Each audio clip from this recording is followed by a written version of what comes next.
tensões e o antagonismo entre dois projetos se fizeram sentir nas manifestações de 1º de maio no Brasil. De um lado, manifestações convocadas pelas centrais sindicais unidas, na qual falou o ex-presidente Lula da Silva defendendo emprego, salário, a Petrobras e, essencialmente, democracia. Do outro lado, manifestações sombrias de seguidores do presidente Jair Bolsonaro buscando criar uma polarização artificial com a Suprema Corte, visando questionar a própria realização das eleições de outubro. Somente a unidade mais ampla do campo popular e democrático no Brasil hoje poderá salvar as eleições de outubro das ameaças golpistas. Latitude Brasil está começando. Alô, amigos e amigas do programa Latitude Brasil por Telesur. É uma grande honra, uma missão, uma responsabilidade, levar informações a toda a América Latina, a todo o público de Telesur sobre o gigante sul-americano, passando por transições muito exigentes, desafiadoras e com uma possibilidade real de, em outubro, quando haverá eleições presidenciais, recuperar a plenitude da democracia, mas surgem no horizonte algumas ameaças que podem ser entendidas assim da parte do próprio presidente da República, Jair Bolsonaro, um confronto com o Supremo Tribunal Federal e com o próprio Estado de Direito. E para nos analisar uma situação tão delicada como essa, nós temos aqui hoje a satisfação e a honra de ter conosco um especialista em Direito Constitucional, professor da Pontifícia Universidade Católica de São Paulo e membro da Associação de Juristas pela Democracia, doutor Pedro Serrano, a quem dou as boas-vindas por ter aceito o nosso convite. Muito obrigado, doutor Pedro. Eu que agradeço o convite, a possibilidade de estar aqui. Doutor Pedro, parece que há uma construção artificial da parte do Bolsonaro de uma espécie de impasse com o Supremo Tribunal Federal, que vem acompanhado de pronunciamentos de vários chefes militares, o presidente do Supremo Tribunal Militar também, e também outros que alegam, inclusive, que questionam, inclusive, a própria validade do processo eleitoral, segundo eles, não atenderiam certas regras de transparência. Como é que o senhor vê esse contexto? O que está acontecendo? Primeiro que Bolsonaro, há poucos dias, decretou, o Supremo Tribunal Federal condenou um deputado ligado a Bolsonaro por cometimento de crimes, inclusive crimes contra a democracia, porque esse deputado procurou estimular um movimento violento contra a própria existência do Supremo Tribunal Federal e pregando agressão física aos ministros deste Supremo Tribunal Federal. Foi condenado por 10 votos a 1 no Supremo Tribunal Federal e Bolsonaro dá o que no Brasil se chama graça ou indulto individual, um ato político do presidente da República que, vamos dizer, isenta de pena, revoga a pena aplicada ao condenado. E ele fundamenta esse ato político, o primeiro e maior fundamento dele é porque, segundo ele, isso seria uma agressão à liberdade de expressão. O problema não está no conteúdo do ato. O presidente realmente, na Constituição brasileira, pode decretar indulto ou graça. O problema está na relação entre o conteúdo do ato e a sua fundamentação. Porque o que Bolsonaro demonstra pretender aí é substituir a Suprema Corte no seu papel do que no direito se chama guardiã da Constituição, ou seja, a intérprete última da Constituição.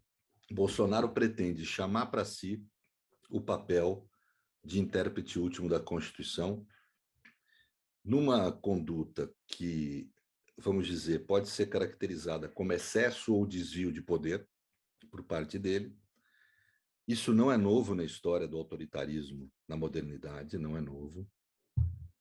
Só para dizer, na ascensão do nazismo, o turning point, o pomo de Arquimedes ali, onde saímos de Weimar e começamos a entrar no nazismo, é exatamente um caso que tem estrutura muito semelhante a esse. Uhum.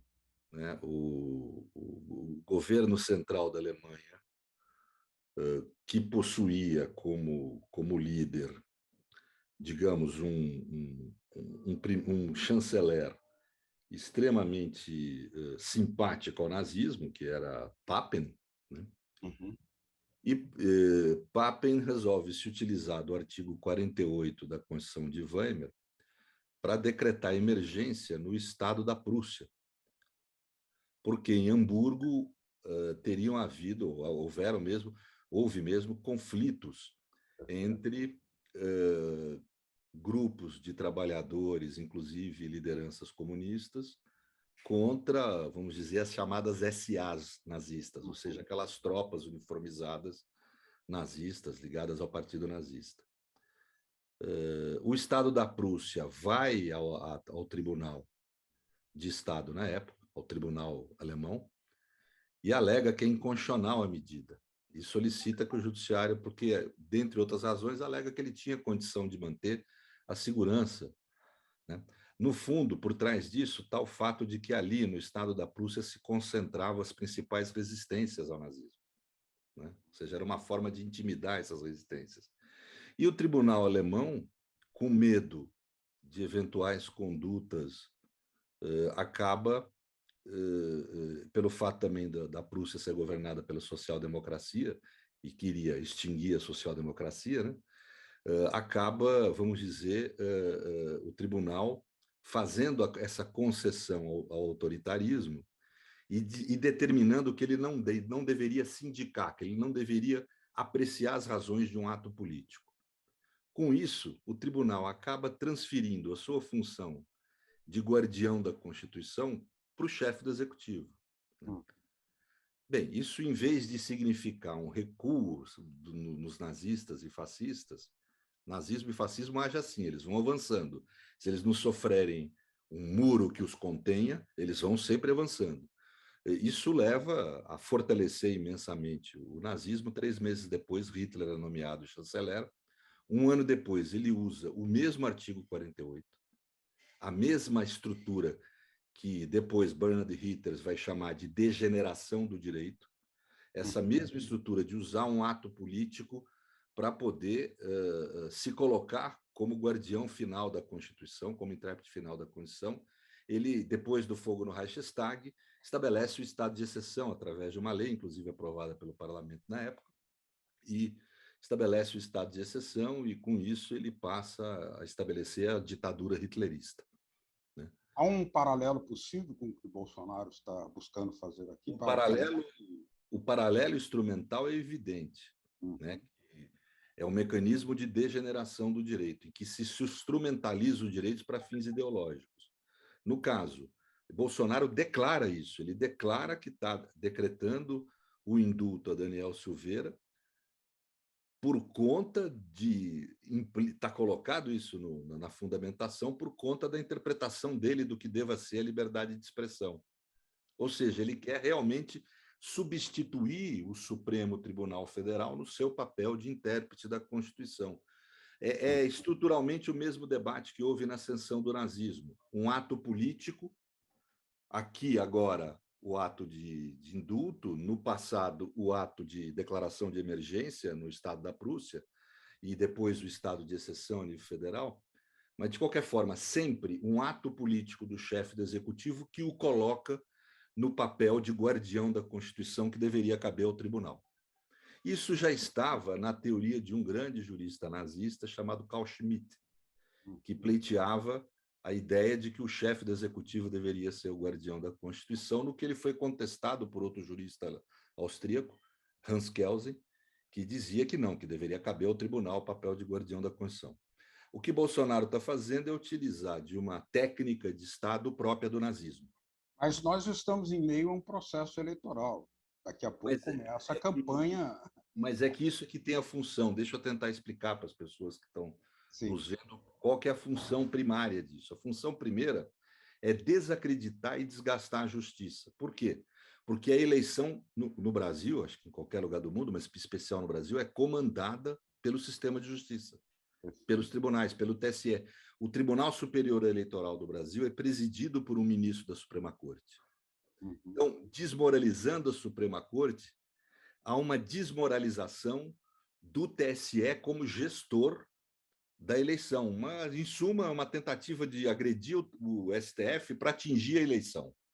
No caso, ele está se prevenindo, inclusive, começando a preparar de uma derrota eleitoral e declarar que não vai reconhecer o resultado das urnas. Seria isso? É gravíssimo. Sim, eu acho que ele está começando a preparar esse discurso com essas atitudes. Ele desmerece o sistema de justiça, ataca o sistema de justiça para, de fato, atacar a eleição. Tanto que, antes de ontem, o ministro Barroso fez uma pronúncia num evento de uma universidade alemã, que é um ministro do Supremo Tribunal Federal, que é o presidente do Tribunal Superior Eleitoral do Brasil. E ele faz uma pronúncia dizendo que respeita muito as Forças Armadas, qualificadas profissionalmente, etc., mas que há um risco delas serem orientadas a interferirem de forma negativa na eleição. O Ministério da Defesa, por determinação de Bolsonaro, reage e afirma coisas inverídicas de que o ministro Barroso teria atacado as Forças Armadas, coisa que ele não fez no seu discurso, né? E nós verificamos aí, e também o Clube Militar, que é o braço civil das Forças Armadas, na mesma linha de argumentação, primeiro defendendo a graça ou indulto dada por Daniel Silveira, dizendo que é um ato de defesa da liberdade de expressão, e depois, vamos dizer, também conflitando com o ministro Barroso, né? Isso é muito grave, porque não é papel das Forças Armadas esse tipo de ação política, né? E representa, para mim, isso que eu estou falando. O desgaste do Supremo Tribunal Federal é um instrumento hoje para desgastar a própria eleição, a própria democracia, né? E já ir criando um discurso de deslegitimação da eleição que ele está vendo que pode perder, né? Bom, nós vamos fazer aqui uma pequena pausa e já voltamos no nosso diálogo com o Dr. Pedro Serrano, constitucionalista, professor de Direito Constitucional da Pontifícia Universidade Católica de São Paulo e membro da Associação de Juristas pela Democracia aqui no Latitude Brasil. Voltamos já.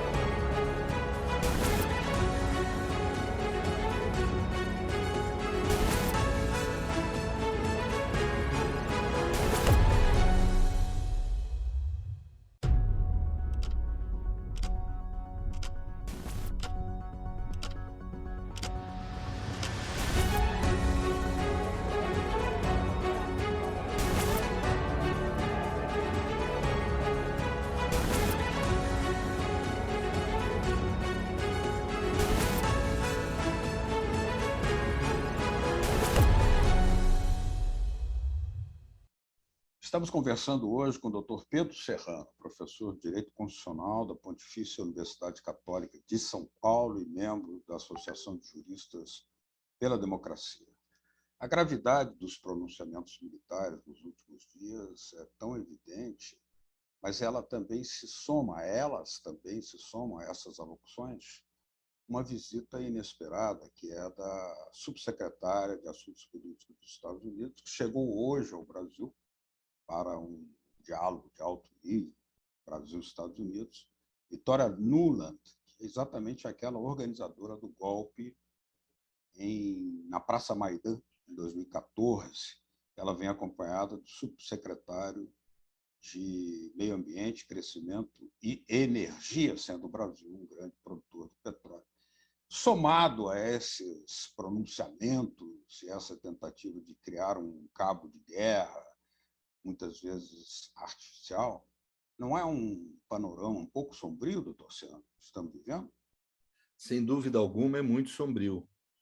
Juristas de extrema-direita no Brasil, de uma forma absolutamente contrária à técnica do direito, têm falado, inclusive, que existe um artigo na Constituição onde estaria implícito uma possibilidade de que, em havendo conflito entre os poderes, as Forças Armadas deveriam ser convocadas para serem o poder moderador da República, coisa que a Constituição não prevê. Mas é um discurso, né, que 2 ou 3 juristas, é uma minoria muito grande no meio jurídico brasileiro, a imensa maioria não concorda com isso, mas eles têm veiculado esse tipo de ponto de vista. Então, o que nós temos no Brasil hoje, veja, o nosso problema não é com o mérito da decisão. Se o presidente da República quer indultar Daniel Silveira, ele pode pela Constituição. O problema é Até que casuisticamente até poderia. casuisticamente. Como é o caso? O que ele não pode fazer é alegar usar desse ato para interpretar de forma final a Constituição. Ele não pode alegar que é em favor da liberdade de expressão, porque ele Muito não. menos para dizer que há uma degeneração do direito, do Claro, judiciário. Seria uma ofensa gratuita contra o claro. Estado de Direito. E não é papel do chefe do executivo interpretar de forma final a Constituição. É o judiciário que cabe no sistema brasileiro essa interpretação final, né? Então, ele está, na realidade, usando desse artifício, desse ato político, para querer substituir o judiciário. Isso é um primeiro movimento. Logo depois, 2 dias depois, 48 horas depois, vieram as críticas ao presidente do Tribunal Superior Eleitoral, que é um ministro do STF. Essas coisas estão conectadas. A ideia, no final, é você chamar o presidente à função de guardião da Constituição, e com isso ele virar quase um imperador, né? Um poder político acima da Constituição e dos direitos, né? E, ao mesmo tempo, atacar as eleições, porque atacando o sistema de justiça, que é quem preside as eleições, se questiona a legitimidade das próprias eleições. Essa que é a finalidade maior dele, me parece.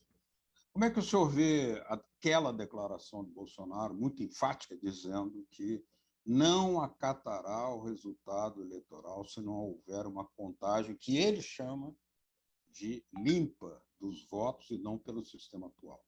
Isso mostra a disposição dele de ser o intérprete final de tudo. A eleição é válida se ele concordar. A extensão do poder que ele tem como chefe do executivo é total. Ele deseja uma extensão total dos poderes dele, até para poder determinar se a eleição é válida ou não. Não é o sistema de justiça para ele que deve determinar se uma eleição é válida ou não. É ele próprio, Bolsonaro. Ele está o tempo inteiro. Por isso que eu falei de que o caso do Daniel Silveira tem tudo a ver com isso.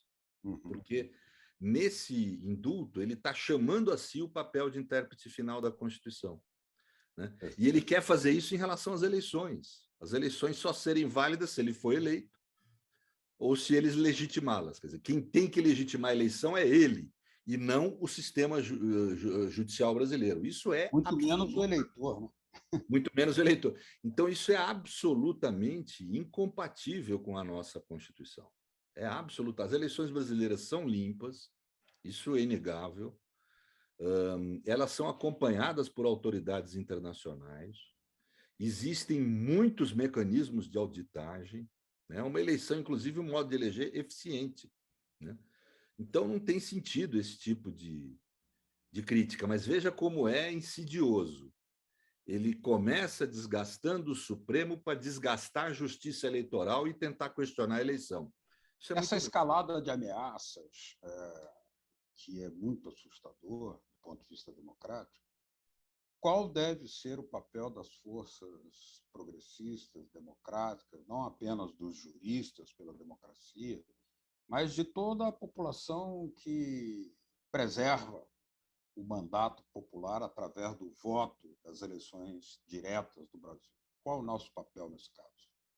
Eu creio que é uma estratégia de pinça, Samaria, assim, num campo institucional, que nós estamos fazendo isso. Eu assinei há 2, 3 dias atrás, fui um dos juristas que assinou uma petição para declarar inconstitucional o indulto de Daniel Silveira, a graça dele, né? Quer dizer, para declará-lo inconstitucional. Esse é um caminho institucional. Vai demorar, é um processo na justiça. Agora, a ministra relatora, que é a ministra Rosa Weber, vai decidir sobre a liminar, etc. E há um outro caminho que é político, que eu acho que a sociedade civil brasileira tem que se conscientizar que nessa eleição é importante derrotar Bolsonaro. E para isso é importante ir para a rua, nos manifestarmos, nos mobilizarmos. Há uma certa apatia na sociedade civil brasileira que precisa ser rompida. Nós precisamos, caso o Supremo anule o ato de Bolsonaro, precisamos apoiar o Supremo, apoiar a nossa Constituição e apoiar a democracia.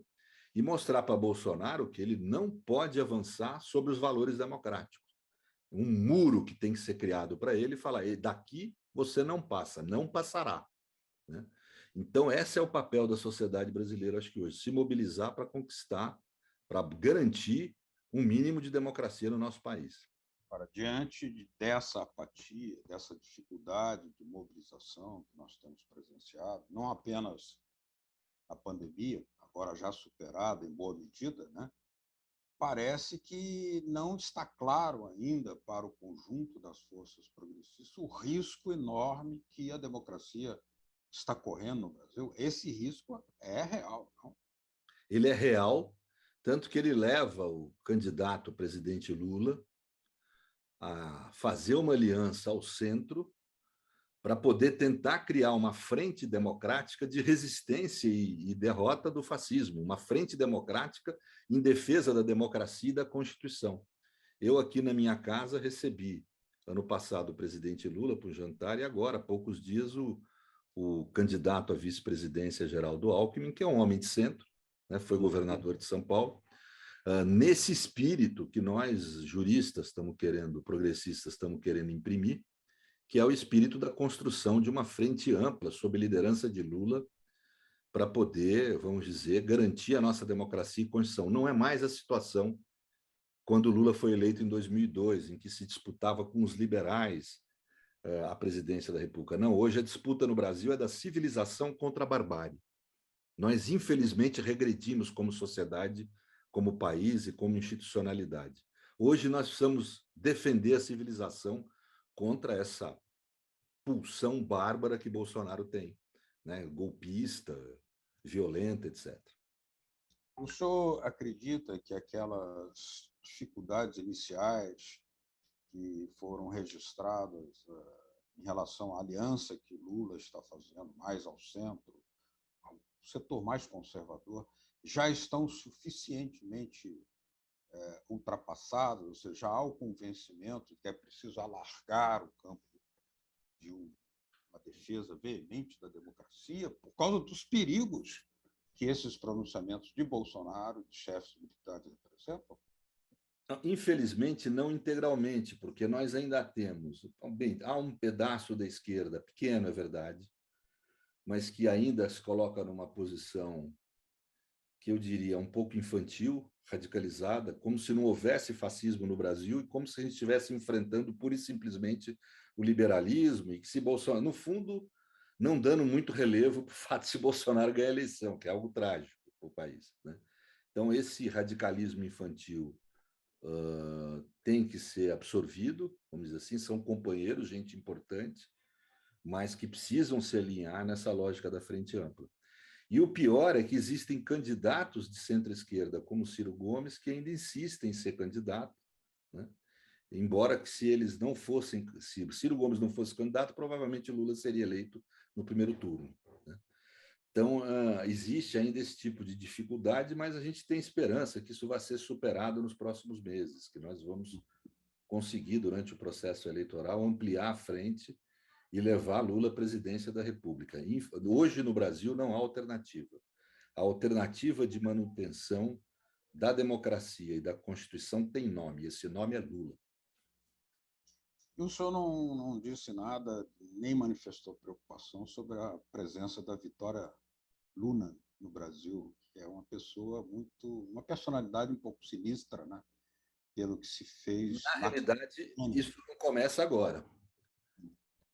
Na Lava Jato, nós tivemos, antes da Lava Jato, a presença de uma consultora na embaixada, que criou uma operação chamada Operação Pontes, que visava criar influência do Estado norte-americano sobre os nossos juízes e procuradores, que depois eles geraram a Lava Jato, que foi um instrumento político para poder impedir Lula de ser candidato em 2018. Depois o sistema de justiça veio a reconhecer isso, mas já estava tarde, Lula já não tinha sido candidato mais. Né? Depois disso, nós tivemos a presença no Brasil de dirigentes da CIA, dirigentes de FBI, a presença de agentes das agências norte-americanas durante a Lava Jato, sem mediação do Ministério da Justiça e das autoridades brasileiras.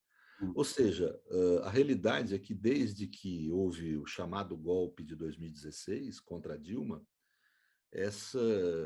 as agências norte-americanas têm usado o Brasil como sala de visita, né? Não tendo nenhum tipo de respeito pela soberania nacional e pela forma respeitosa como os estados devem se tratar. Então, nós no Brasil, nós progressistas brasileiros, eu como advogado e professor de direito progressista, tenho muita preocupação com esse tipo de ingerência, que eu espero que cesse, espero que o governo norte-americano tome ciência de que é necessário ele se conter, ou conter as suas agências, digamos assim, para que não haja uma interferência indevida na soberania nacional brasileira. Muito bem. Doutor Pedro Serrano, professor de Direito Constitucional da Pontifícia Universidade Católica de São Paulo e membro da Associação de Juristas pela Democracia. Muito obrigado pela sua presença aqui. Muito obrigado. No Brasil, as portas estarão sempre abertas, senhor. Obrigado. Muito obrigado, Beto. Muito obrigado mesmo. A vocês que nos acompanharam aqui no Latitude Brasil, boa noite. Até o próximo programa na semana que vem. Tchau.